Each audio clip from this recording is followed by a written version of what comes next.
Good morning, everyone. Welcome. Can we bow our heads for a moment of prayer, please? Dear Heavenly Father, your word says where two or more are gathered in your name, you are in our presence. We thank you very much for your presence, Father God.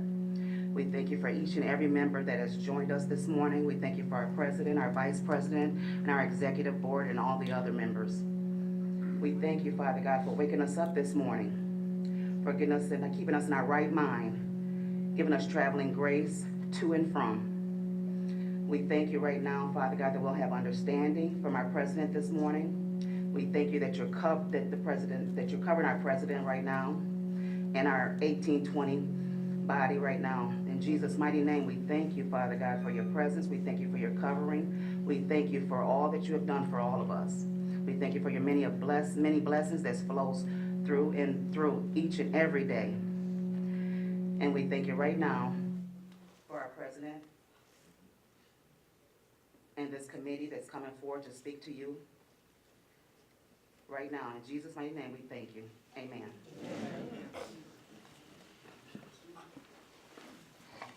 All right, welcome again. I guess I don't need some mic. Y'all know I'm already. First of all, we're gonna welcome everybody here to the meeting of Local 1820. We're gonna start off introducing the panel. Well, the executive board. My name is Debbie Warnick, and I work in the medical records department at St. Joe's. Octave LeDuc, Vice President, work at St. Joe's Physical Therapy. Wendy Williams worked in the ER. Lynn Wright, I worked in the emergency room. All right. From the right side, we got you guys. Introduce yourselves. Mel Braxton, staff rep, Michigan National Council 25. Hank Hollis, I'm an organizer with ASME International. Ebony Adams, workers' comp attorney with Miller Cohen. My name's Brian Monahan. I'm a labor attorney. I assist the local leadership with whatever labor issues happen to arise. All right. And I'm Greg Long. I work in material handling, and I'm a Libra. So, after the meeting, after the speech and stuff, everyone's welcome to ask questions. We have refreshments. Enjoy yourself. And here's Carlos.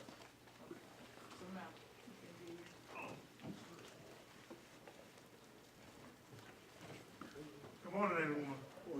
How you doing this morning? My name is Mel Braxton. I've said before, I'm staff rep of Michigan National Council 25. I assist the local in negotiation. I'm the chief negotiator, and they give me the directions and which way you want to go in negotiations and what you want to negotiate over.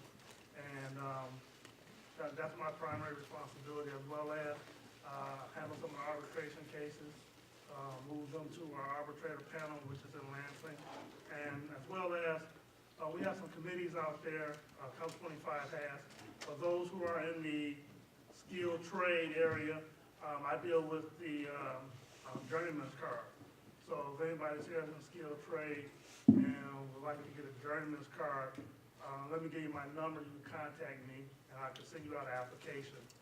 And my number is 313-964-1711. And this is Melvin Brapson. And if I'm not there, you'll get my answer machine. Just leave a callback number, and I will return your call within 24 hours. Okay? Other than that,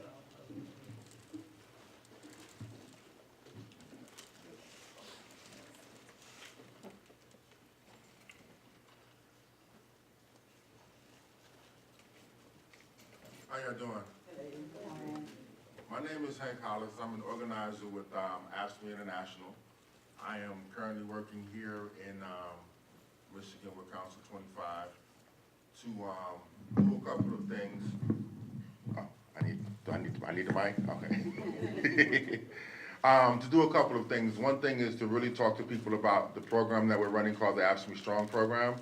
How many people in here have heard of the ASME Strong program? Okay. And so what the ASME Strong program is, it's a program that we're implementing all over the country so that we can fight back on some of the national attacks that are going on across the country. here in Michigan, you guys have seen some of those things with the current right to work laws, and they're looking to do that all over the country. And so we are reaching out to the membership so that we can find ways to combat these attacks. The one that's right in front of our face, the most prominent, important one, how many people in here have heard about Fredericks versus California Teachers Association?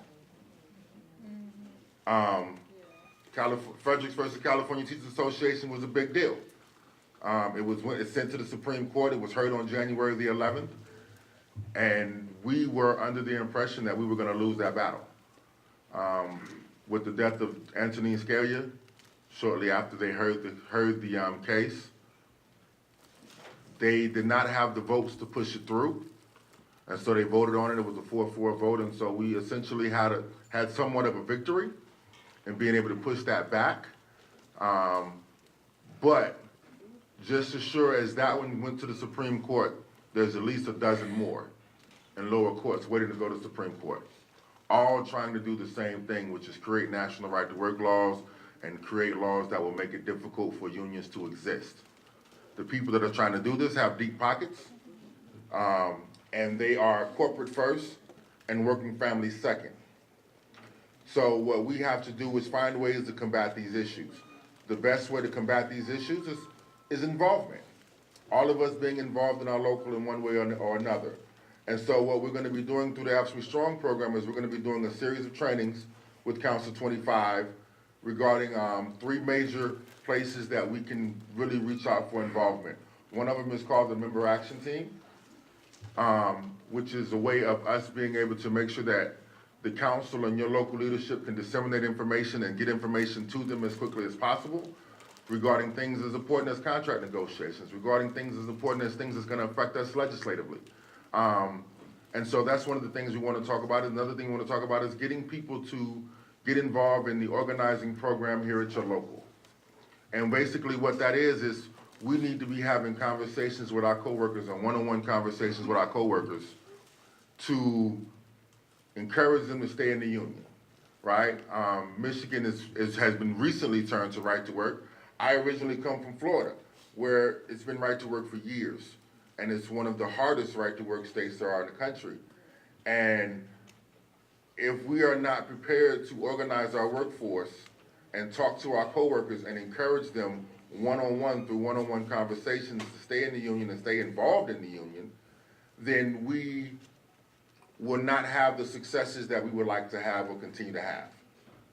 And the last thing is really trying to build up our steward program and making sure that we have ample stewards throughout the workplace on the workshop floors so that we can kind of make sure that we talk about everything and everybody's voices are heard.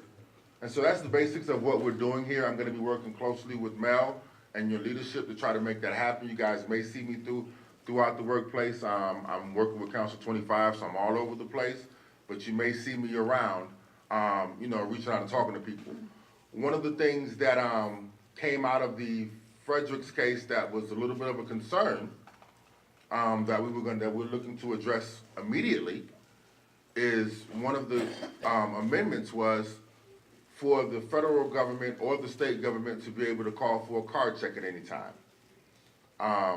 Who knows what that means? And so what a card check is where the federal government or state government can come in and say, we want to see the membership cards for all of your members. We want to see every member that signed a membership card. Here's the problem with that. You have some people here 20 years, 10 years, 15 years, and throughout the course of time, they may have filled a membership out when they first got here and been here for 15 years and never been out of the union. And the way that we collected cards and kept cards and stored files 15 years ago was drastically different than the way we store cards nowadays, right? That card may not be there, it may not be in the database. We may not have an actual piece of paper to give them to say that this is our membership card for all of our members. The other thing is, the card that we used 15 years ago is different than the card we used 10 years ago, which is different than the card we may have used 5 years ago, which may be different than the card we use today. Which you can give the state or the federal government the ability to say, well, these cards don't match. Pick a card and this is your membership. Now, here's the detriment of that. And this is something I dealt with personally in Florida that happened, well, they tried to happen with us, is they could pass a law that says, well, if your union leadership, if your union membership is below 50%, you can be automatically decertified. Now, you may have 50% membership, but in a card check and actually having a physical card on hand from the council doesn't show 50% of the membership. What happens to your union? And if your union is going, what happens to your job? Right? Things get worse, and ultimately what happens is our pockets start to go down. And these are things that we want to combat. So one of the things that we're doing right away is getting everybody that are already members to re-sign the membership cards and making sure that we have a solid card and the same card and a consistent card for everybody on file, so that we can make sure that we are prepared for whatever they try to throw at us, because for so many years, unions have been reactive. Now is an opportunity for us to be proactive. We have an opportunity. We know what Fredericks was going to do to us, and we know the damage that could have been dealt. We were able to dodge that bullet. There's more coming. And so now is the opportunity to start preparing for that. And that was pretty much what I had. I have the cards. I will pass them out if everybody can just kind of fill it out. Let me see that photo up there real quick.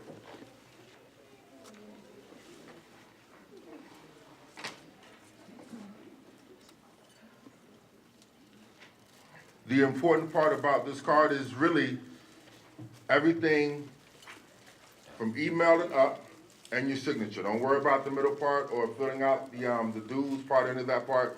Just emailing up. We just want to make sure that we have a solid card on file for all of our members.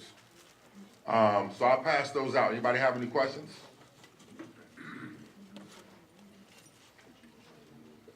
All right, thank you. Thanks for having me. Again, I'll just introduce myself briefly. I want to thank you for having me here. My name is Ebony Adams. I'm an attorney with Miller Cohen. We're a labor and employment law firm. We're actually located downtown Detroit. I have picked out a niche, and I actually work specifically with injured workers and disabled workers.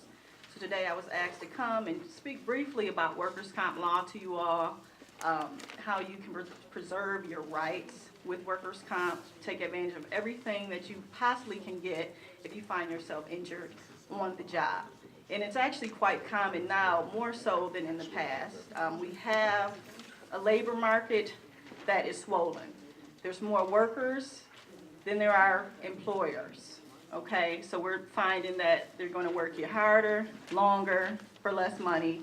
And that's just an environment that screams it's ripe for work injuries. And it's a really hard and a destitute time. By the time my clients come to me, they've suffered great loss. Homes, they've lost cars, relationships are even, it's a taxing, it's a really troubling time.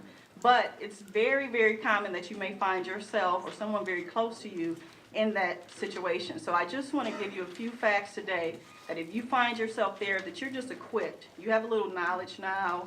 You know who you can reach out to and what resources might be available to help you get through a really tough situation. So workers' compensation is state-based, okay? Here in the state of Michigan, it is going to all be in alignment with the Workers' Compensation Disability Act. Think of workers' comp as a compromise, okay? We had to give up some things for this state law to really come into fruition back in 1912.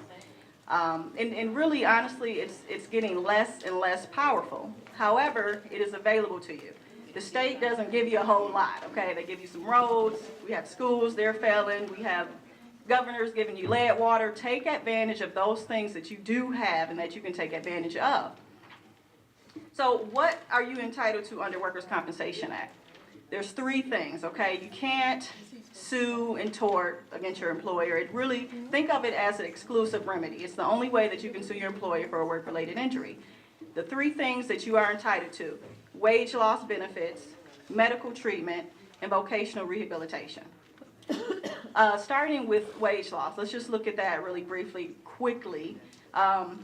We have to come up with your average weekly wage. This amount, I'm sorry. You know what? Thank you so much. So When we're talking about your average weekly wage as a calculation, we'll look at the 52 weeks prior to your injury.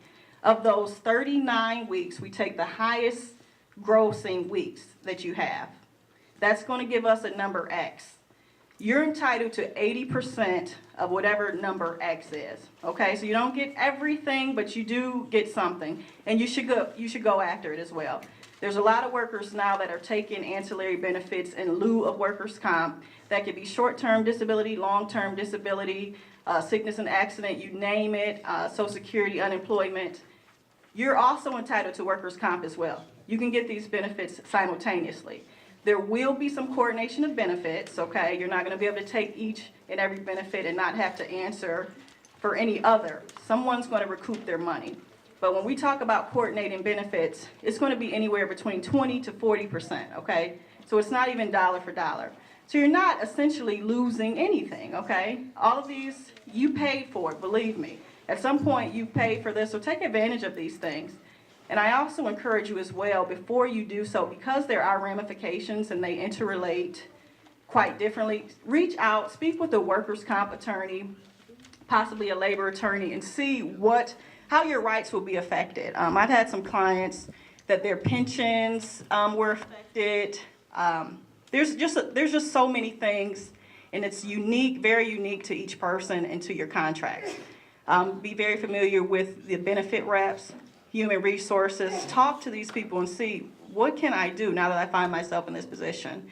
That's the least that they could do for you, okay? Okay, so that's the wage loss piece. You're also entitled to medical, which is quite obvious, right? However, it's necessary and reasonable medical care. This is surgery, if you need surgery, physical therapy. But you can't go in and say, wow, I have a torn rotator cuff. You're cutting on this area, go ahead and put some breast implants in there as well. It doesn't work like that. It's necessary and reasonable. And they actually have healthcare rules that we have to make sure that we are in accordance with those rules as well. And lastly is vocational rehabilitation. If you find that you're unable to return to work right away, or you probably can't do the job you once done. A lot of my clients, they're seasoned employees. They've been working longer than I've been practicing. And they're like, you know what? I don't know how to do anything else. I don't even know how to start over, and I don't want to start over. That's where, which is very underutilized, but I work very closely with my clients to make sure that we're going to make you whole, or we're going to get very close to that, okay? You've slaved, you've been so loyal to these employees all your life, probably more loyal to them than you have been to your own families or your children or friends. And in your darkest hour, they turn their backs on you. They have to answer for that. And I do everything that I possibly can to make sure that they do, and that we get you back on the right track as soon as we can. I don't want to hold you all too long, but that is pretty much the basis of workers' comp. There are some nuance issues that I would rather not go too deep into. I do have a table of materials over here on the side. Feel free to pick them up. Andrea and myself, we practice workers' comp as well as Social Security disability.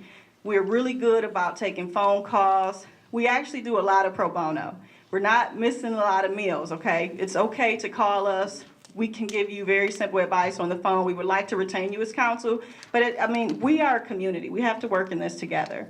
And if I could just end on one other note, and piggybacking off the young man that was up here before, any of you guys that are on the fence about membership with the unions, or any of you guys that are members right now, I encourage you guys to really be active. Keep it alive, keep hope alive. There's a war that's going on right now on workers. And when I tell you they are strong, they are coming full throttle. And it seems like they are having some success. If you know anything about labor movement in Michigan, really in the entire country, and even internationally, unions have they've been on the ground. If any good has come to American workers, it's been because of the unions. You guys, there's strength in numbers. Get together, work together. They're not perfect, but let me tell you, you don't know what you got until it's gone. Get together, work, stick it out, and also know who your allies are. Attorneys get a bad rap, and they should, because a lot of us are jerks, okay? But you do have You have your allies. There's an attorney on both sides, okay? Know who they are, know who your resources are, and make good use of them, okay? And hold them accountable. And you guys will do just fine. Thank you for having me today. Feel free to grab a folder and give us a call. Thank you very much. Good morning, Brian Monahan. I'm specialized in traditional labor law. I do quite a bit of civil rights litigation as well with respect to employment. I don't really have any prepared remarks, but I do want to just say that I'm glad to see so many of you here today. And I'll tell you why. Just to reiterate what you've been hearing, there is an attack on employee rights going on, not just in this state, but across the country. And one of your strongest defenses is the local 1820 from AFSCME. I will tell you that your leadership is working very hard, and I mean almost every day. I have a phone call or an email from the leadership of Local 1820 regarding issues going on at the hospital and inroads that the management is attempting to carve amongst your solidarity as a local. I won't go into any of the details, but you should know, in addition to multiple grievances that your leadership is currently processing, which ultimately is something that Mel would be involved in if it goes to an arbitration. There's also been a number of unfair labor practices filed on your behalf in front of the National Labor Relations Board, and those are being actively investigated by the federal government. So your leadership is doing everything it can to help this local maintain not only the rights and benefits that you've bargained for, but also to maintain the solidarity of your local as well. So I'm glad to see this many people here in support of the local in that respect. Your leadership has my contact information. I'm very good at responding to emails, phone calls. I'm generally in the office most days, so don't hesitate to reach out to me if you have any specific questions. Thank you.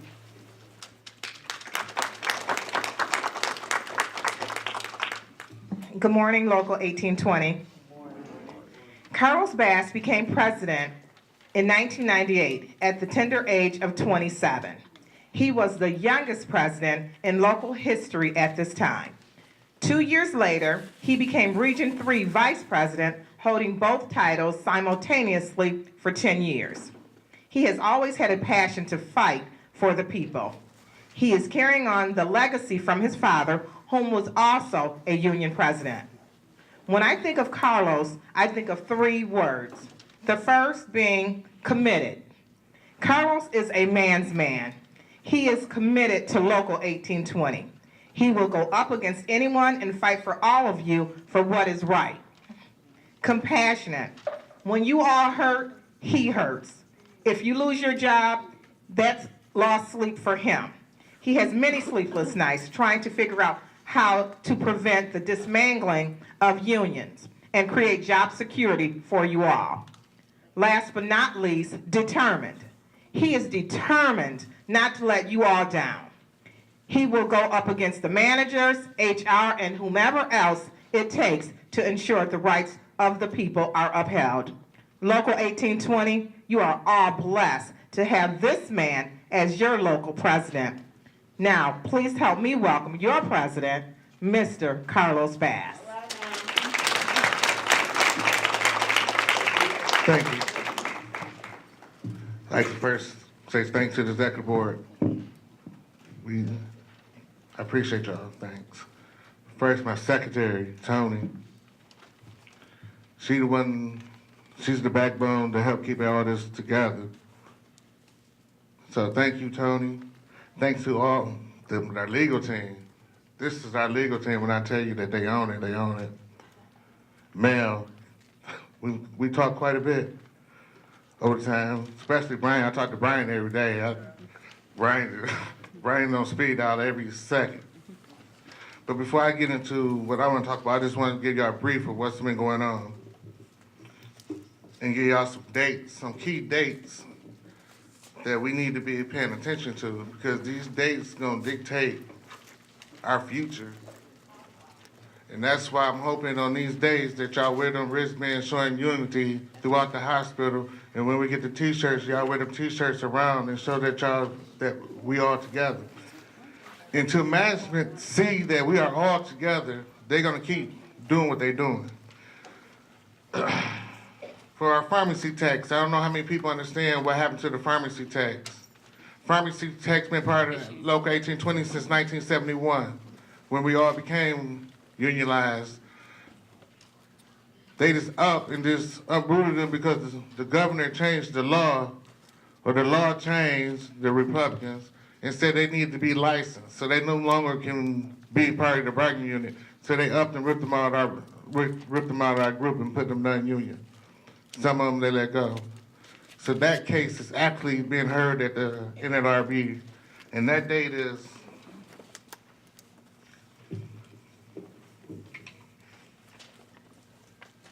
on May 11th for the pharmacy tax. So I'm asking y'all to please wear your green and white if you're not at work, and if you're at work, wear your wristband to show unity. And those who wants to be there, please welcome them free to come to the federal building and stand and support those pharmacy tax. Because if they're allowed to do the pharmacy tax, all of us, so it's not about me, it's about us. And I'm looking in the room, there should be a whole lot more people, but I'm not gonna worry about that because y'all few can take the word back and let them know it's not about me, it's about us. If they get away with it, with pharmacy tax, what you think is gonna happen to the rest? They are looking for housekeepers to replace. They are looking for supply chains to replace. They are looking to replace and outsource. Outsource is the number one push. Why you hear everybody talking about privatization? If this allowed to happen, it will be you. So while we going home and talking about I'm not getting involved, I don't want to lose my job. Your job is already lost if they win this case.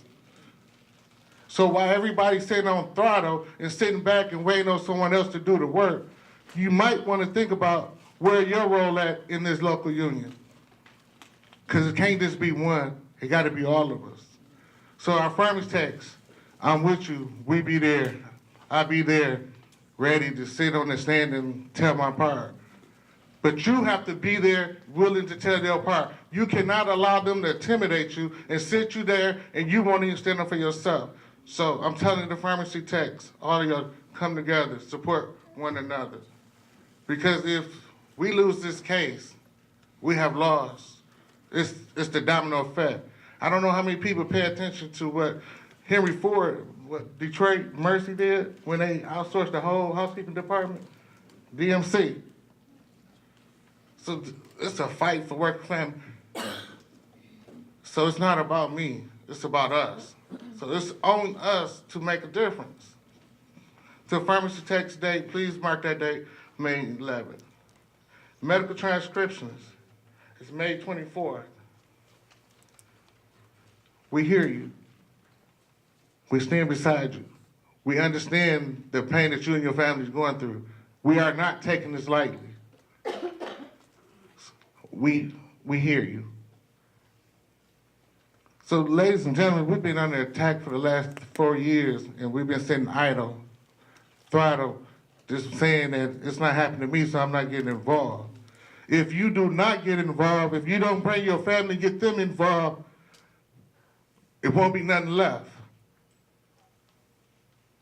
So it's not about me, it's about us.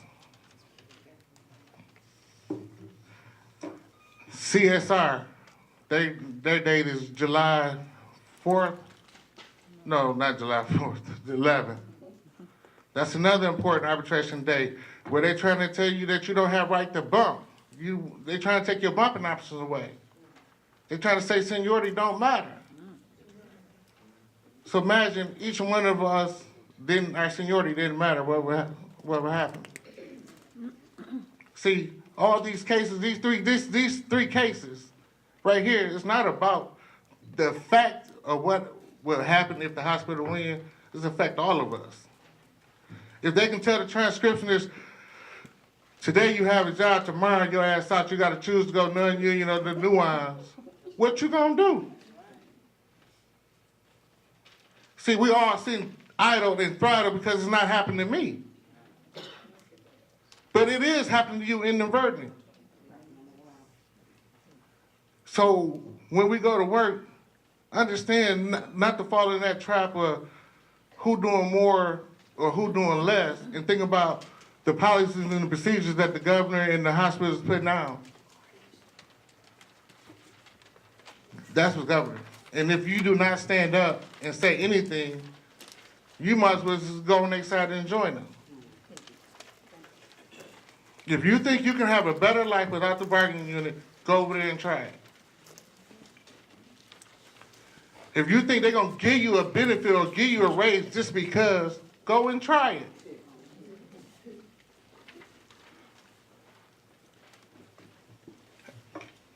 Because those that was forced over there, like the pharmacy techs, they complaining every day. I can't walk in the hospital, like, when is it going to trial? We pay more in our health benefits. You know they just upped it. We can't survive. So I'm asking, I'm begging to stand up and fight. Right here, right now is the time. Not just at work. So when we miss those days, I'm guilty of it. When we miss those election days and thinking, saying, oh, everybody else gonna go and vote, I'm just gonna sit back and wait. Sitting back and waiting where it's got us. The working family is being attacked. Our teachers being attacked. So what are our legacy for our kids? What will be our legacy for our kids if we continue to stay idle and say, no, it's not happening to me? Before I get too far, I just put together a small presentation. It's going to probably take about 30 minutes. Just to show you the history from the history and what we're up against now. Sisters and brothers, AFSCME is a strong union, but the times require us to be even stronger and better. You do so much every day. You make your neighborhood safer, healthier, and cleaner, all around better places to live. All you ask for in return is some appreciation and the opportunity for a better life for you and your family. That means wages and benefits that allow you to enjoy life, not worrying about going broke when you go to the doctor, being able to send your kids to college, and looking forward to a secure and dignified retirement. I don't need to tell you that those pieces of the American dream are under attack. For most of the last century, the bulk of the nation's income growth went to workers, and the bottom 90% of Americans actually received 70% of all income growth. But since 1997, 100% of the gains have gone to the wealthy. Everyone else has gotten zero. That's right, zero. And in fact, real wages have actually fallen for the bottom 90% of Americans. That hasn't happened by accident. As corporate CEOs figured out how to get more profits and more pay, workers suffered and the middle class shrunk. And today, too many politicians work to keep it that way instead of doing what's right for working families. But there is something we can do about this. Together, we can demand that politicians start working for all Americans, rather than just the super wealthy and well-connected. AFSCME Strong is a program to roll up our sleeves, reach into all corners of our union, and spread the word about how important it is that we organize. By getting active, we will get results. First, we will train 5% of AFSCME's 1.6 million members to have one-on-one conversations with their coworkers. Let's talk with each other. Let's educate each other. Let's realize that when we stand together, we can overcome any obstacle. Second, we will work to get 10% of AFSCME members involved as People MVPs. People is our union's political action program, and MVPs make it happen. Politics may not be everyone's cup of tea, but there's an old saying, if you're not at the table, you're on the menu. And for too long, public service workers have been on the menu. The politicians we elect at every level of government determine the budgets that set our pay and set our benefits. Too many of them these days only seem interested in serving the super rich. It's time to change that. Third, we will continue to build relationships with partners that share our values. And we're not just approaching the usual allies. We're focused on expanding outreach to all groups that demand economic fairness and respect for workers. We're building a movement for the long haul. All of this will lead to a more resilient and effective AFSCME. If AFSCME gets better, our economy gets better. And if AFSCME gets stronger, America gets stronger. So thank you for being part of this program. Our parents and grandparents built the middle class by organizing and sticking together. Your participation today will not only mean fewer worries at work and greater peace of mind, it will help extend the opportunities we've had to our children and our grandchildren. We don't know what the future holds, but I can guarantee you that it will be much brighter if we are AFSCME strong. And because of you, we will be. Only way we're gonna get there is if we all band together. That's a message that I'm taking seriously. That's why on Monday, me and the executive board are gonna sit down and talk. We already been talking. We're gonna start putting those committees in place. The AFSCME Strong meeting will be on the May 14th. Those who want to be trained in how to communicate one-on-one with our coworkers at work. It's very important right here that we all have an understanding. If we don't come together, all this fails, and it's on me. I got a harsh lesson when the IRS came in and they did that audit. I said, I wasn't president then. He said, but you're president now. It's on you. So now it's only on me. It's on you on how we move forward. And my proposal is that we get out on the streets. We got to take to the ground roots. We're going to start in our area where our employer at in my father's district. I want to say one, passing out literature, letting them know what's going on in St. Joe's, letting them know that they outsource the pharmacy tech, let our community know what they're doing. They are driving people out, bringing the people from another country to do our job like they did with the medical transcriptions. We got to spread the word. That's why we be getting together with Al Garrett, me and the executive board, and seeing how we all can work together and bring this to a head and take the fight to them. St. Joe's ain't never had a fight, really, since 83, 84, when we went on strike. So, and since then, we've been okay. We kind of worked it out. We tried to have a relationship, but that relationship is no longer there. We no longer is that the powerhouse, Michigan, a union state. If we was a union state, there's no way in hell we would have let right to work come in the first place. And we can't do nothing about it now, but we can do something by moving forward, by coming together and going to the ground roots, talk to our friends, talk to our families, getting down and gritty, and we're gonna need everybody. I don't care about how you feel about this person that you work with. That's management's job to discipline that person. That's management's job to tell them what to do, not yours. Our job is one another. We have to stick together. Tell them that wrong. Teach our young people. I thank God that I had Dave White when I became president. Greg would tell you I was just a rookie, didn't know what I was doing. But we had to make a change. We changed because we wanted something different. I ran because at 27, where I came from and how I didn't have a direction of what I wanted to do. But when I got in a situation with Charles Love, and everybody used to tell me about Charles Love and how the union used to do people, and I didn't believe it until it happened to me. How in the hell can they change your seniority date? I never ever. Me and Greg started on the same day. Me and Greg went through the same department together. But somehow Greg got more time than I got. And they couldn't explain it to me, and Charles and Keith started laughing and said, that's how we do business here at St. Joe's. And I'm like, y'all fucking with the wrong one. I don't think you know you. But my father and mother had taught me better. The only way you can win that fight, you can't win it with Bruce Stank going in there tearing up. You're only gonna send your ass to jail.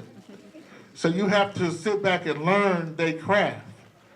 And I dedicated myself from that day forward to learn their craft of how HR think, how the movement was. I thank God for Dave White, James Never, and the rest of them, Council 25, the old school, Frank Green, give me a history lesson.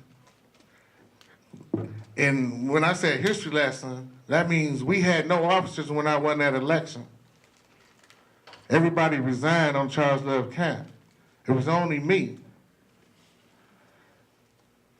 So when we turned that corner, okay, it's okay to make a change.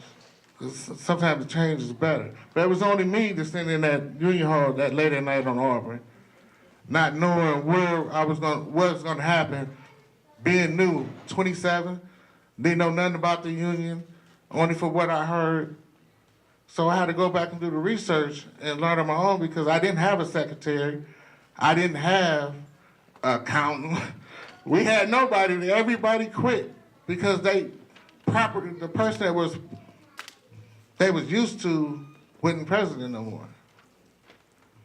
So we rebuilt Local 1820 in 1998 to what it is now. We recognize from all over. And we rebuilt and we re-educated ourselves. But this is a different fight than then. We was fighting among each other for leadership. We got a whole nation. We got corporations that's coming after us. And if you know the history, you knowing that people died and sacrificed their life to give us the opportunities that we got. That's why it's so damn funny when people on the non-union, especially some of them nurses, and say, what did the union do? You wouldn't have the shit that you have if it wasn't for the union. You wouldn't have the opportunity to go to school. You wouldn't have the opportunity to take a fucking medical leave. You wouldn't have the opportunities that you got today if it wasn't for the union. So you sit back and you ask yourself, what have you done for the union? Because ain't none of us standing up. We sitting back thinking that everything good. It ain't even been 30 years and we saying that we made it. We got a black president and we made it and everything is good. And not knowing that the shoes is falling from underneath us. The foundation that people have died that they give us. And it get kind of irritating when you up all night, you making phone calls, and we don't even have 25% of our people in this building right here. There's nowhere in the world that this building shouldn't be full. But I'm not mad at you, but I love y'all because y'all here, y'all care. But we got to take it back to the house. So the little snitches that want to tell management what I'm talking about, they already know. I'm coming. You cannot pick a fight and think the fight ain't coming back to you.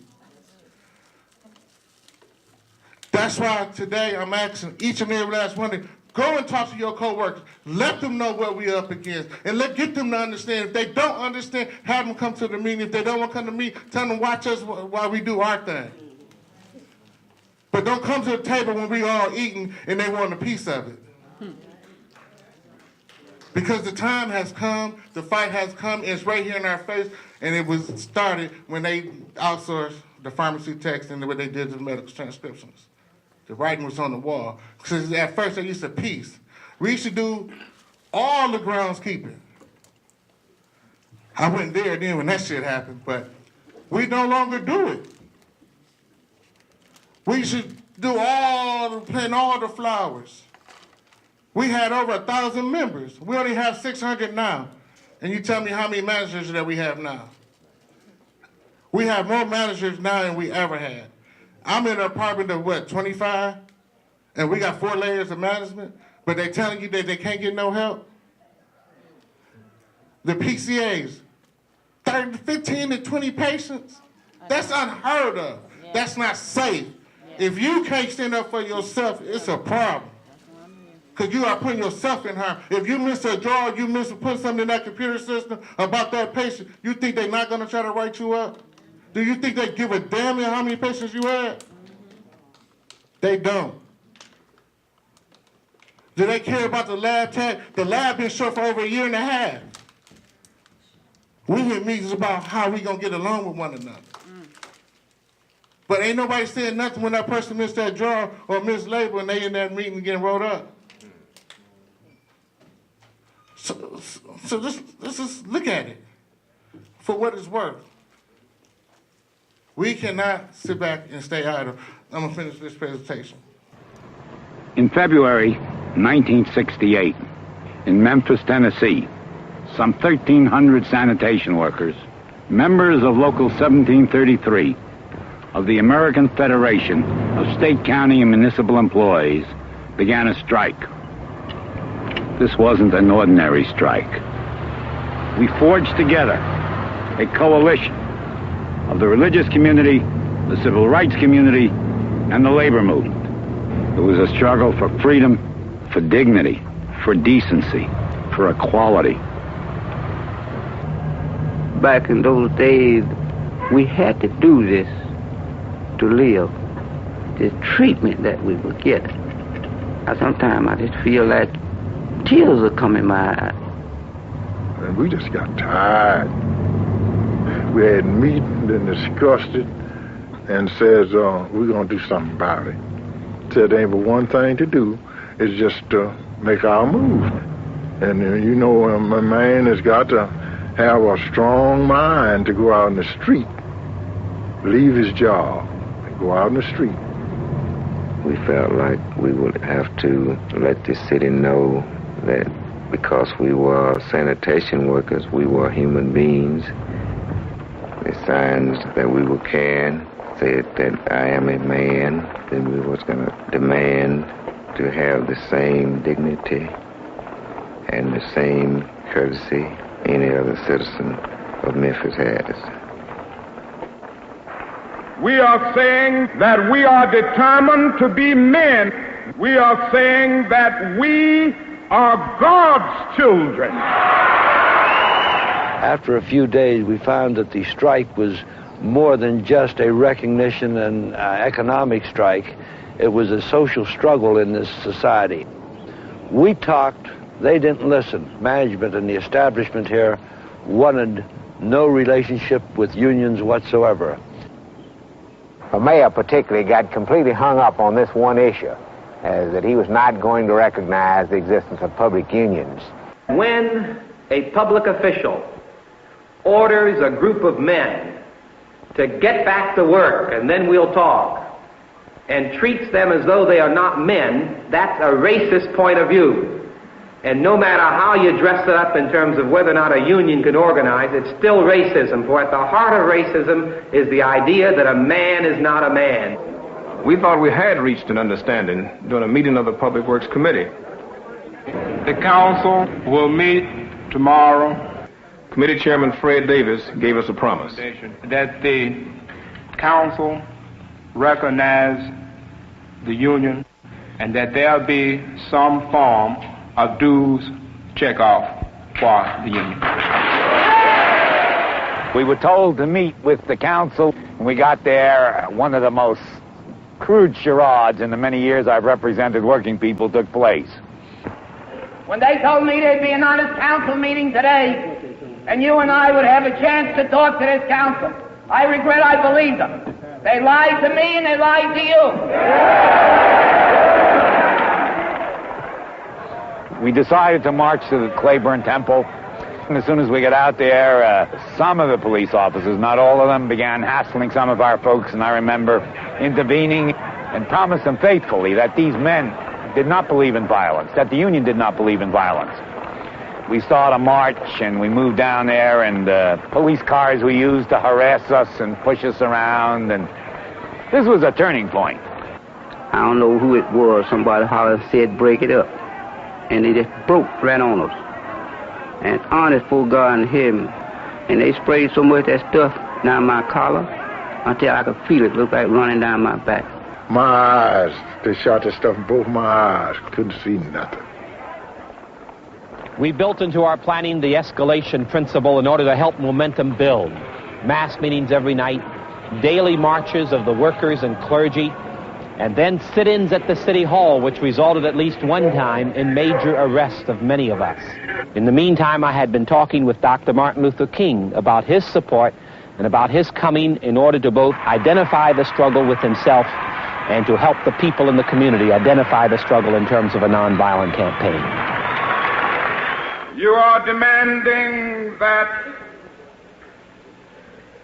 this city will respect the dignity of labor. So often we overlook the worth and the significance of those who are not in professional jobs, of those who are not in the so-called big jobs. But let me say to you tonight that whenever you are engaged in work that serves humanity and is for the building of humanity, it has dignity and it has worth.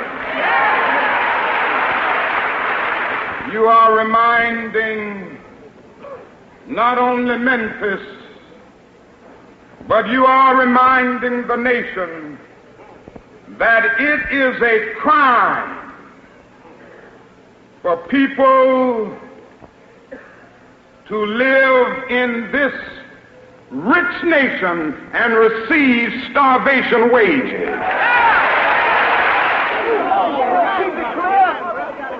On March 28th, Dr. Martin Luther King led a march here in Memphis in support of the sanitation workers. This is one of the few times when his staff did not organize the march. Some of the young people saw this as an opportunity to demonstrate their frustration in what they considered the slowness with which the community leadership was moving. They began to break out windows and disrupt the march. This gave the policemen an opportunity to move in, to break up the march in an effort to discredit Dr. Martin Luther King and the local leadership. When we came back downtown the following day, really to be confronted with tanks and half-tracks and jeeps and National Guardsmen with bayonets all over the place, it really sort of provided the classic kind of confrontation between striking workers with nothing more than a picket sign and really what was the might of the armed forces of this city. And it was frightening in one aspect, and where the least bit of wrong action could really have triggered a situation that would have been tragic for many people. Somewhere I read of the freedom of assembly. Somewhere I read of the freedom of speech. Somewhere I read of the freedom of press. Somewhere I read that the greatness of America is the right to protest for rights.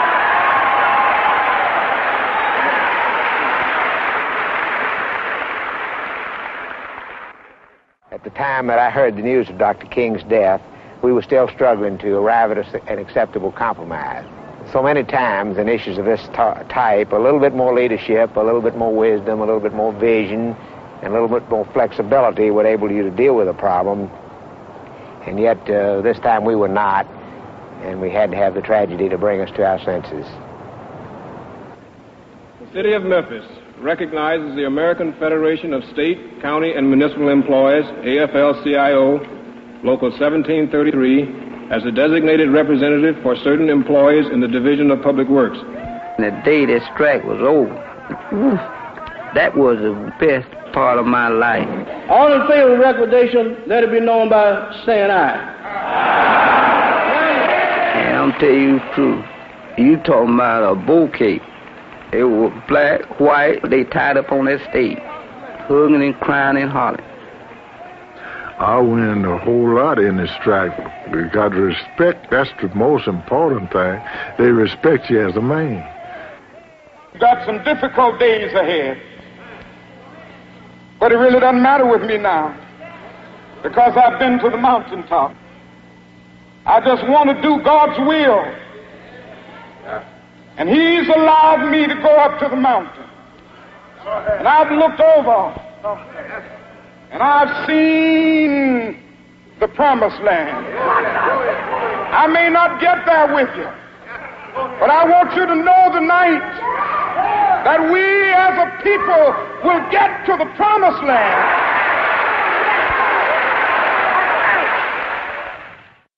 I wanted to show you that, to show you the history. It hasn't been that long. And today, we fight that same fight for the same equal that they was trying to do.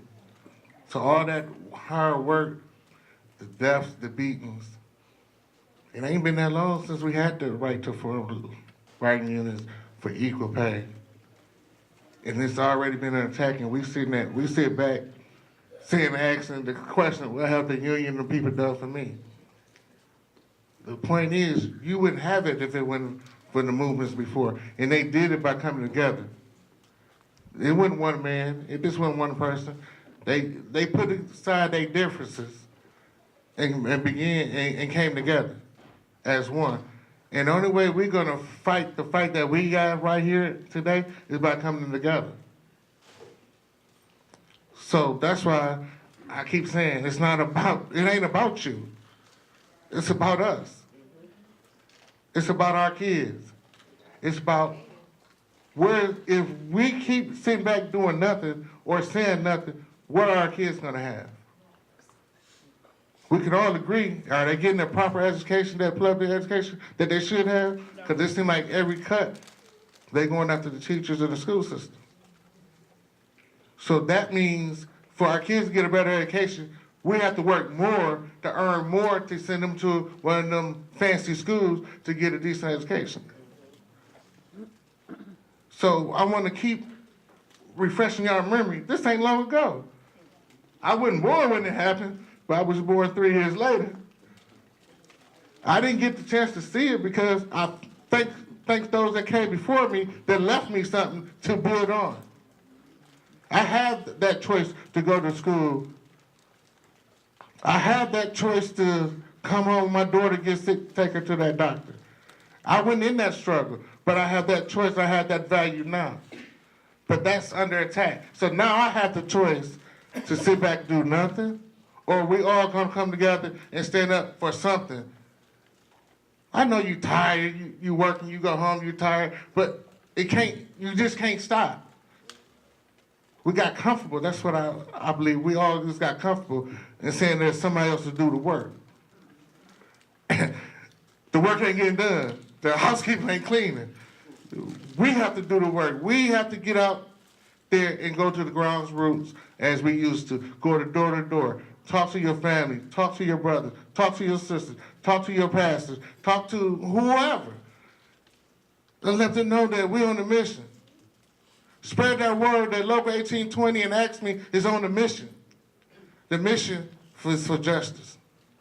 Michigan, a state considered a cradle of the union movement, today struck a blow against organized labor. The Republican-dominated state legislature approved laws that deny unions the right to require membership in exchange for a job. More than 12,000 people gathered outside the state capitol in Lansing to protest the move. Inside, they chanted "Shame on you" at Republican Governor Rick Snyder. And late today, Snyder signed the bills. For more on all this, we're joined by Micheline Maynard, a contributor to Forbes.com and former Detroit bureau chief for the New York Times, and by Bill Ballinger, editor of Inside Michigan Politics. Welcome to you both. And Mickey Maynard first, this has all happened very quickly. What precipitated this right now?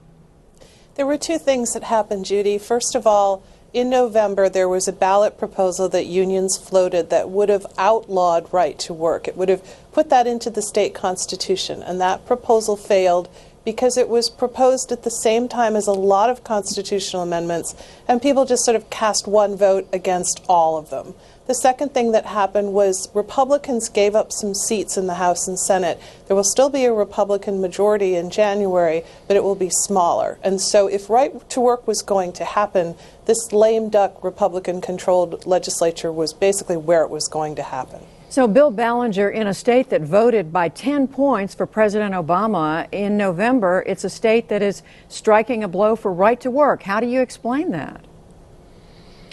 There was a mixed result on November 6th. I think everything Mickey said is absolutely true, but Republicans still control state government. They've got an ironclad grip from the governor's office, both houses of the legislature, the state Supreme Court, Attorney General, Secretary of State, and the window was closing. There are only 2 weeks left before the end of the year, and they had to get it done now, or they were going to turn into pumpkins on New Year's Eve and only have a slim majority that might not be enough to get right to work to pass early next year. Mickey Maynard, the Republicans are saying this is going to help the state's economy, what has happened. Is there a consensus in the state about whether that's correct or not? No, absolutely not. And what Republicans have been saying, and I've been listening to this discussion for the better part of a couple of years, is that Michigan needs to be right to work so that it can compete with other states for investment. If you look across the American South, all those states that have landed those new Japanese, German, Korean car plants, they're right-to-work states with the exception of Ohio now, because Indiana has become a right-to-work state. And actually, there's a great rivalry between Indiana and Michigan. And Mitch Daniels, the governor in Indiana, essentially said, if we want to be competitive with the South, we need right-to-work. They got right-to-work. And I think Indiana was a reason why Michigan got right-to-work.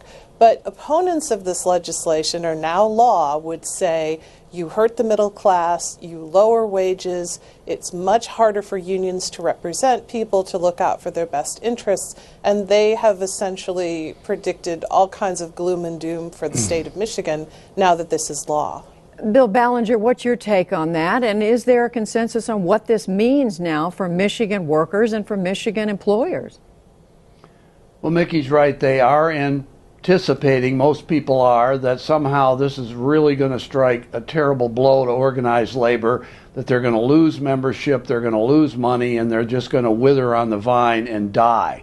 I'm not convinced necessarily that's true. As Governor Snyder has said, look, if labor unions can demonstrate to the workers that they can deliver a good product for their members, they should be able to continue to thrive. So I'm not convinced it's going to be as terrible as everybody is predicting, but it's certainly not going to help organized labor. They are going to lose some memberships. We've seen that in other states. We've seen it in Wisconsin, and for that matter, in the last year in Indiana, membership starting to dwindle in some key unions as a result of the labor reforms that those Republican-dominated legislatures have taken. Mickey Maynard, what is the sense of the effect that this is going to have on organized labor? I mean, you've talked about other states, not just in Michigan, but beyond Michigan borders. One of the things I've watched the labor movement do over the last basically 4 or 5 years is a lot of the focus was on getting Barack Obama or a Democrat elected president, and also getting representatives and senators elected to Washington. I think they took their eye off the ball to some extent in these local races.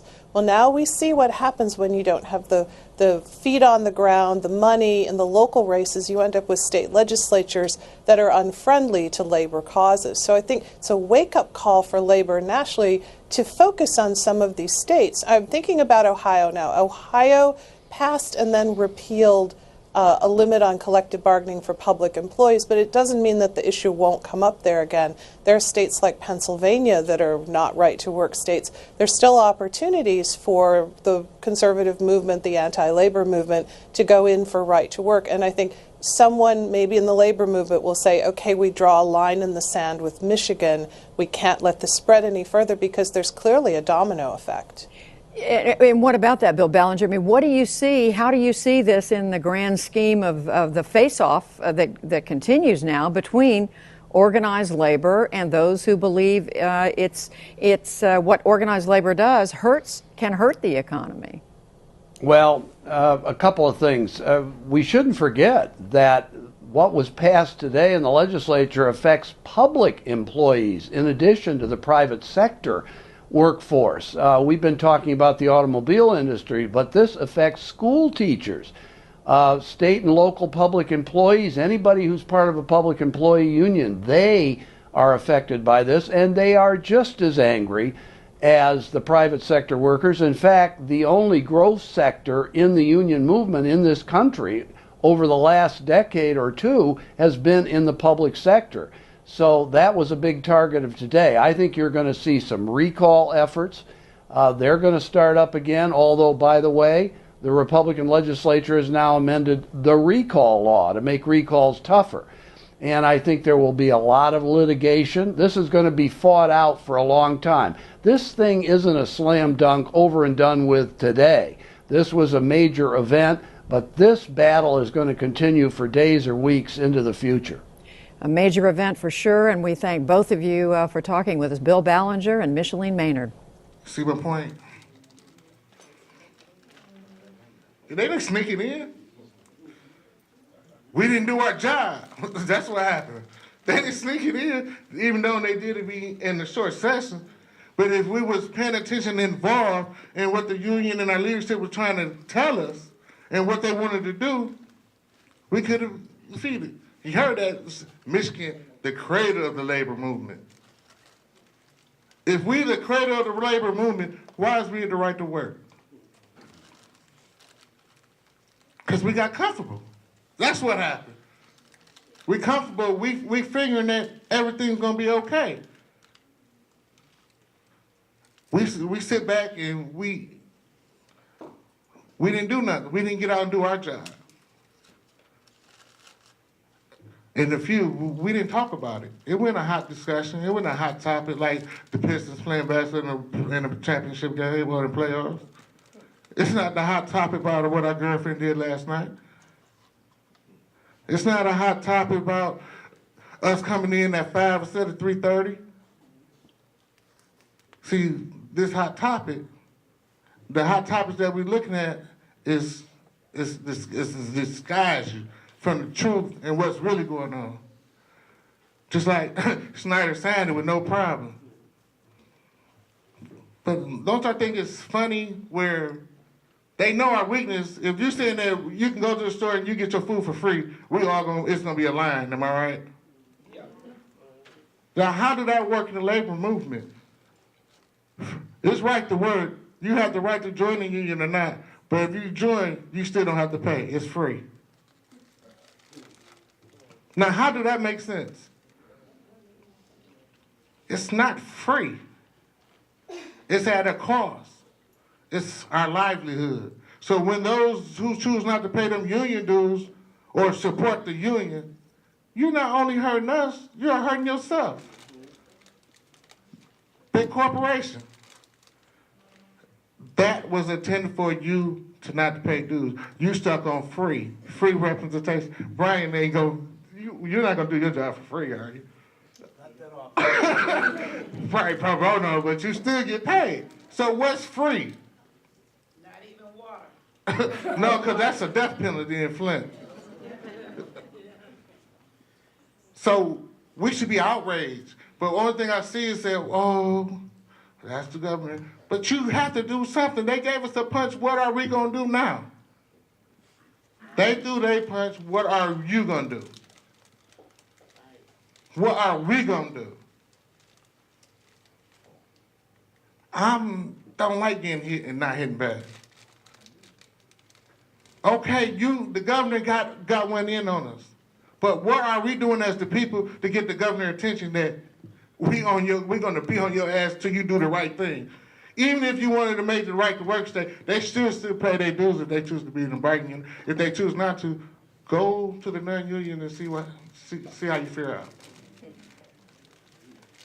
So we have to get engaged with our people at work that's talking about they don't want to pay the dues or, oh, it's free, because we starting to get a lot of those little letters that I don't like, where it's kind of funny.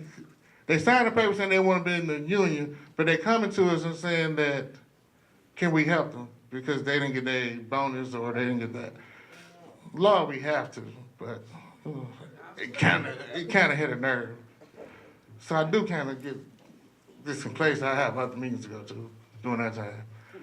So, it is. We probably agree with that, don't we? Oh, okay. But it's nothing for free, what I'm trying to say. It's at a cost. We cannot get stuck and get bottled down with all the other stuff that don't matter. It matters because it's us as individuals, but you have to realize it's not about you. We understand you don't want to work from 5 to 9:30, 9 to 5:30. I understand that. But at the end of the day, it's not about you. It's about all of us. We have to change our thought process. We have to get engaged. We have to get involved. You just can't go to work and go home and say, somebody else gonna fix it. No one's gonna fix this issue besides all of us coming together. It's on each and every last one of us to make a difference. Workplace, at home.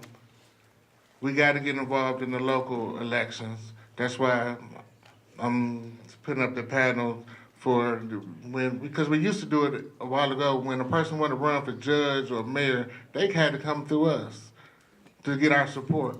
We need to put that back together and put that political committee back together right here in Oakland County and put the pressure on them, because we got to get this red state turned back to blue. We have to, the little people got to be heard. We need a voice, and we will continue. We will be moving that direction before June, just local. So anybody that want to get involved in that process, y'all welcome.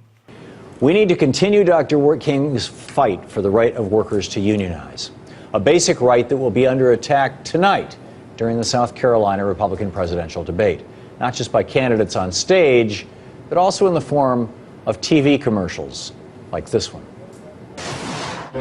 What if labor bosses controlled class elections? Thanks for your vote. I want to assure you that a vote for me is best for you. Ms. Hudgens has just agreed that there isn't going to be any secret vote. Sign these cards showing us who you like the best, and my campaign committee will collect and count them. Today, thousands of workers are being forced into unions without a secret ballot vote. Reason number 5 for the Employee Rights Act. You sure about this? That ad is part of a $10 million campaign by the right-wing Center for Union Facts to undermine unions across America. The organization is pushing for the so-called Employee Rights Act, a piece of legislation that would make it much harder for workers to start or keep a union and much easier for employers to bust one.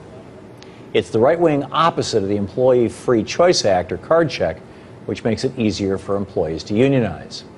So the question, should it be harder or easier for American workers to unionize? Neil Asbury joins me now. He's the host of the radio show Truth for America and author of the book Conscientious Equity. Neil, welcome back. Thank you, Tom. It's always good to be here.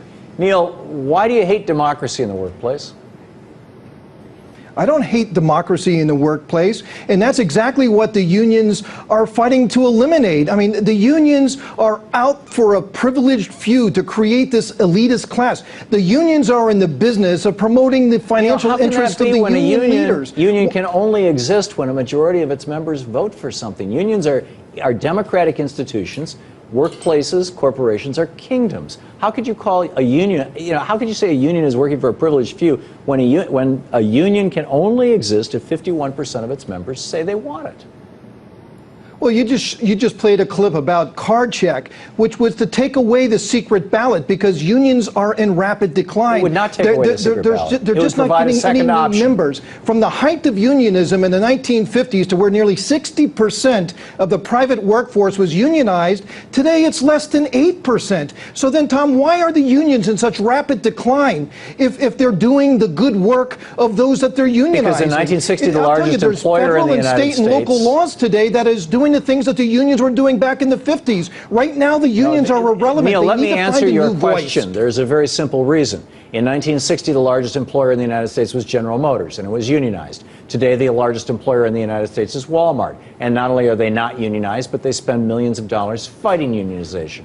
It's very simple. And we changed our trade policy in the United States. Ronald Reagan and Bill Clinton changed our trade policy so that we no longer have tariffs. We no longer have any kind of protection for workers in the United States. We give tax breaks for companies to move their unions offshore. And as a consequence, the union positions have been busted. And union busting is a $2 billion a year industry now in the United States. In the meantime, the guys who are the CEOs are making a fortune, and the average worker is getting screwed. People used to start at GM at $40, $50 an hour. Right now in Germany, the average auto workers union wage is $67 an hour. GM is hiring at $14 an hour. Tell me that there's not a problem. Well, GM can't make cars in America profitably, but Toyota, BMW, and Mercedes can. Why? Because the unions are not destroying their businesses. America can build great things in this country, because we're giving them millions of dollars in tax subsidies. But the unions have tried to skew things to the union bosses. They're not protecting their workers, Tom, and that's the problem why they're in such decline. Neil, there's no such thing as a union boss. They're union representatives. There is no person who is able to assert themselves as a boss in a union. In a corporation, the person with the most money can say, I'm the boss, you're the employee, I like it or I don't like it, you get out. But in a union, the person at the top was elected. Unions are democratic institutions. Okay, so Tom, if they're democratic institutions and they only need 51% to unionize a workforce, why are they not getting the 51%? Especially since they have President Obama in their back pocket. Because ever since Ronald Reagan busted Patco, from a community organizer to a union boss.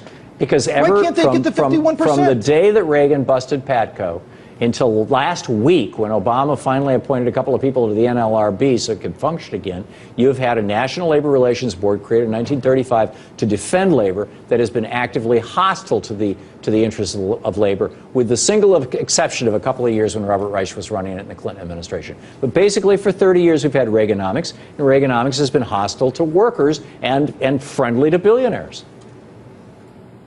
Then why under President Obama cannot the unions get their mojo back? If ever they were going to be successful, it would be under this president. He has done everything possible to go against businesses for the unions. And by the way, Tom, that's why we don't have job creation in this country. Name one thing that he did. Name one thing. Excuse me, Tom, I'm sorry. You said Obama's done everything he can to go for the unions against the businesses. The Senate has been refusing to put anybody into the NLRB, so putting them in function. With the NLRB, name one thing he's done. Putting two more stooges on the NLRB. I mean, they're forcing businesses out of union states. They're forcing them to right to work states. They're forcing businesses overseas, and they're scratching their heads saying, "Why is this happening?" You have an administration in the back pocket of the union. In the 20 seconds we have left, does not promote the job creators. That's the problem in this country. Name one instance of force that Obama has used to push people into right to work for less states.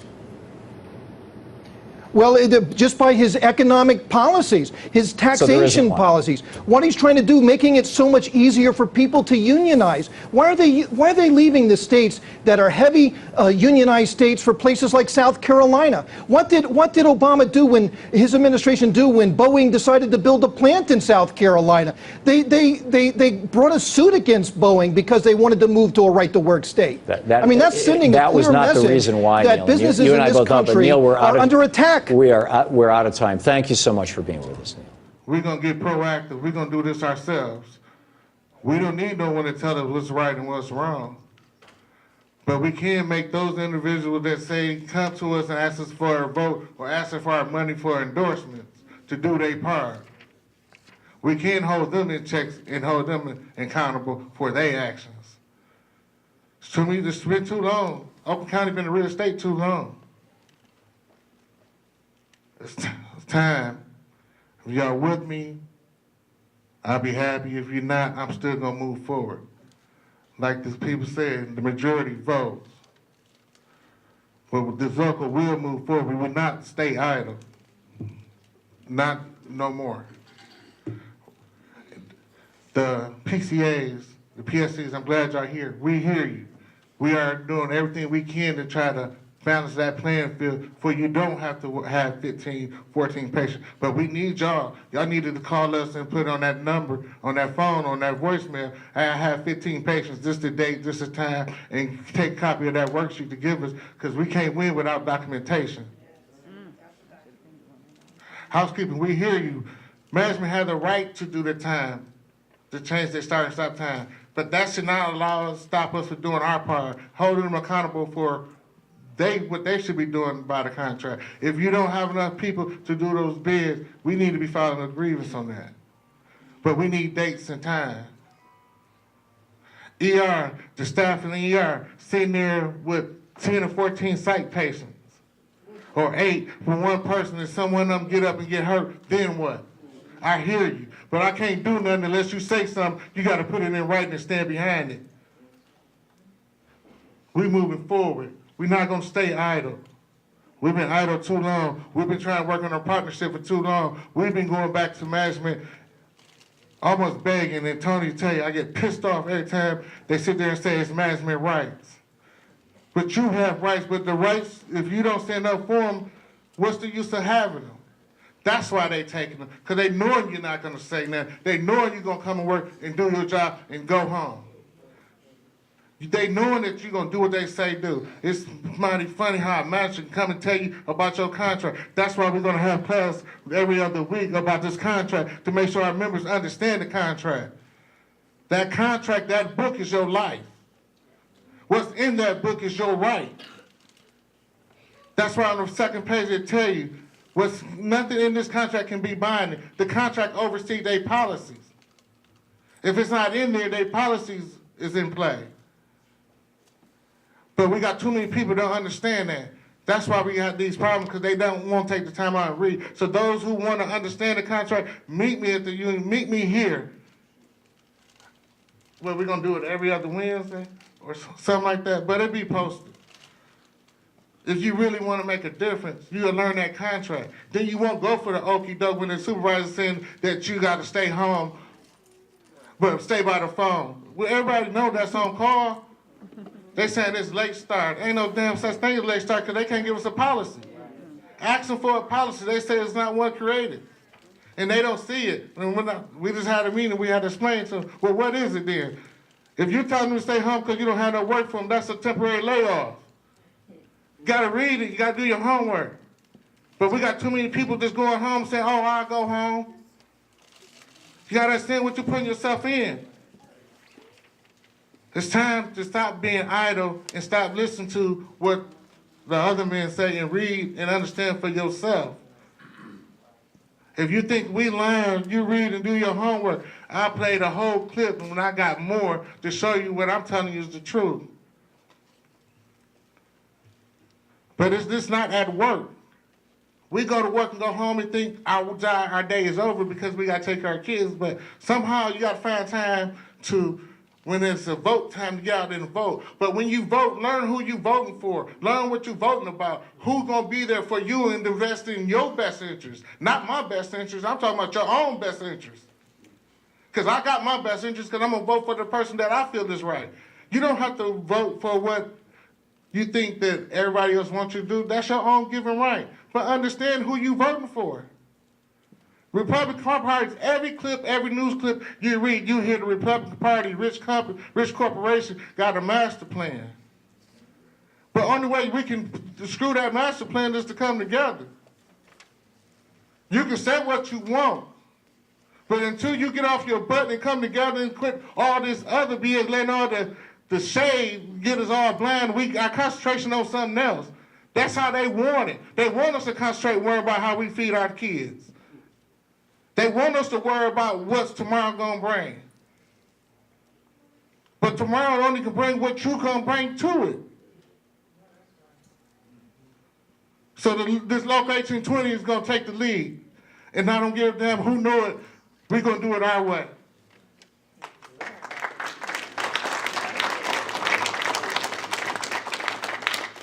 Thank you, everybody, for coming. I hope you enjoy it. There'll be other things on the board. We have other meetings. Like I said, we got a lot of stuff in the pipeline. We got 8 NLRB cases where we done filed charges. So the fight is not over. And we hear you. But we can't do nothing unless y'all stand up and say something. And we need to pass the word to our co-workers. It's not about you. And that's the thing that we're going to run with. It's not about you, it's about us. It's about our kids, it's about our future. So you keep saying on idle, what 40, and I got 24 years in the hospital, and I still got to work 40 more before I can retire. So if 68 to now is what, 40, 50?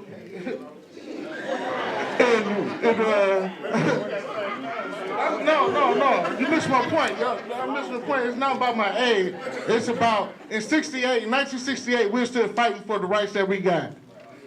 In 95, when Bill Clinton passed the right to Family Medical Leave Act, that has been long ago, and that's under attack. So we're getting comfortable, we're feeling we free. We're not free. They just switched the game up. That's the only thing there. They switched the game and used us against us.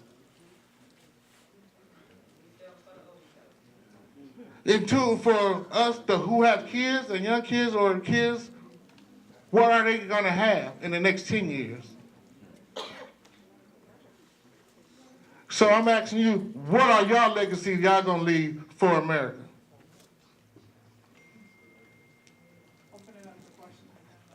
Questions, comments?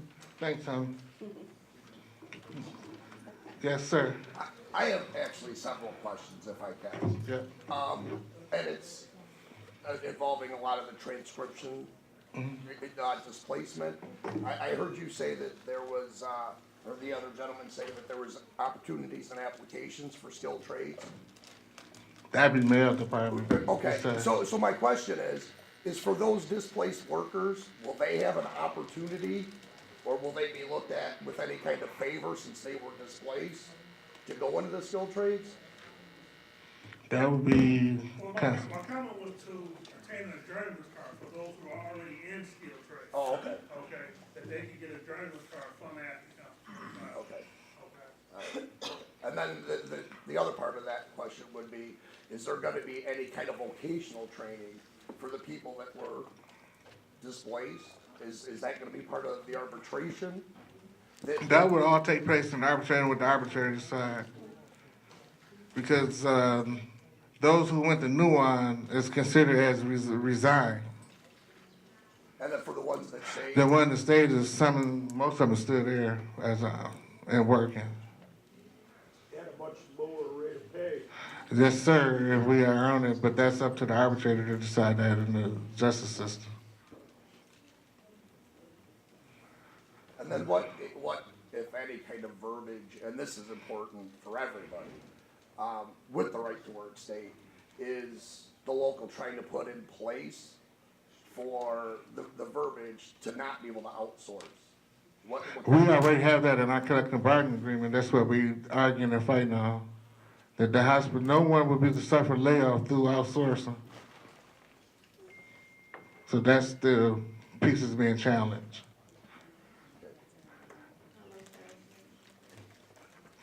Hold on, Ms. D. Come in. Well, I live in Nuance. Does that mean I can't benefit from the arbitration? No, you still covered under our bargaining agreement. And I know we are talking, we met with the legal team, so that hasn't changed. Nothing has changed since then. You're still part of the family. Yay. Go ahead, Ms. D. What I have to say, over for everybody in here, they are not hiring because when they don't have people to work, they're not hiring. They're working you to death. You trying to work overtime. We need the money, yes, but we need to fight for our rights. That's me. It's getting to be too much. You go to work, you're responsible for the hours they hired you to do. Let that overtime go. They lost my number. They don't call me for nothing. I don't work over and I don't intend to work over. I'm 8 out. Hire somebody to work. And that's the only way that we're going to get them to pay attention. We're not doing it. Yeah, that's Run right. the hospital yourself. Yeah. Amen. And I agree with her on that because I was just talking about that. I noticed how the nurses, they paying them that stiff pay or whatever that pay is, time and a half times $3. But yet we'll go and say, okay, we'll pick up this time. They got a list for us to sign up for, which I don't sign up for, but they have a list to sign up for if you want to work over. And that's just what I was just saying. If you continue to do that, yes, we need the money. Yes, you know, but if you stop, let them pay us $3 an hour, time and a half and stuff like that, but you got to stop. But we have to stick together. The nurses, there's no more room for you to put your name on it because they done signed up for that money. But they working us 15 patients a night and stuff like that. They ain't giving us no more money. You know, but we need the money. You know, we need to work. So I agree with her. And what you were saying, we definitely need to come together. Quit working it. And then they'll say, you come here, because they paid me one time like that for $3, you know, because they couldn't find nobody. Let them pay us $3 if, you know, if we stay home. But it's sort of hard when you need the money and you want to work. You know? True. But if we stick together, I guarantee you at the end of the day, that you have a great business. Yeah. Right. Yes. I got a question. Can we be outsourced in our contract while we're still in that contract? They doing it. If they win that arbitration case, it's a possibility. Even if we're in a contract? Yeah. Wow. Medical transcriptions was in there. We had just signed the contract a year. We was in a year into it when they did the medical transcriptions. And they did the pharmacy tax. They just flat out just took the pharmacy tax out and said they don't have the right to unionize.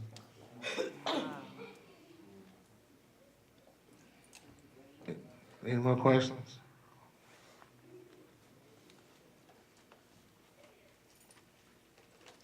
Remember, it's not about you, it's about us. Let's take the first step. Let's take the lead. Let the other unions follow our lead, and we do what we do, go to ground roots and go door to door. Talk to our co-workers. I didn't say argue and fight with them. Just let them know. If you don't stand up and say something, move out the way. Thank you.